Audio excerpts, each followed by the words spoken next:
ভালো করে দেখেন আমার পাশা উষা গ্রাইন্ডিংয়ের এবং এটা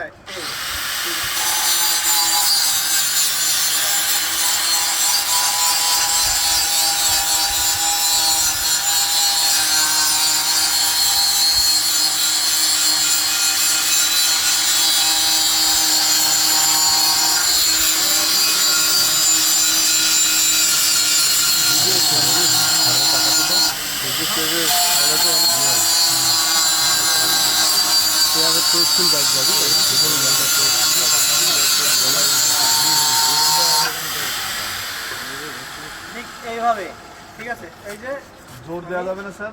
হ্যাঁ ঠেসে ধরা যাবে কি স্যার? শেষে ধরবেন, কিন্তু অতটা দরকার নাই। এটা হলো ছোটো রিক্স, বড় রিক্স থাকে।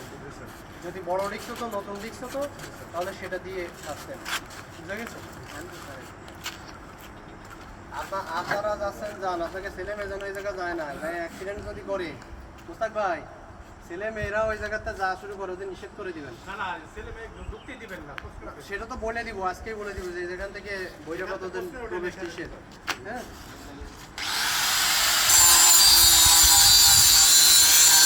কি করলাম আমি? 10 সেকেন্ড রেস্ট দিলাম মেশিনটারে, 10 সেকেন্ড রেস্ট দিলাম।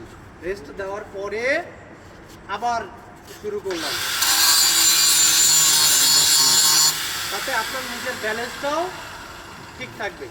কোনো তাড়াহুড়ার দরকার নেই যে এর পিছনে আমি অমর দাঁড়ায় আছি, অমর খালি গুতাইতে আছে, গুতানোর দরকার নাই। ধীরে সুস্থে ভিটা করেন। ভিটা একবার করা হয়ে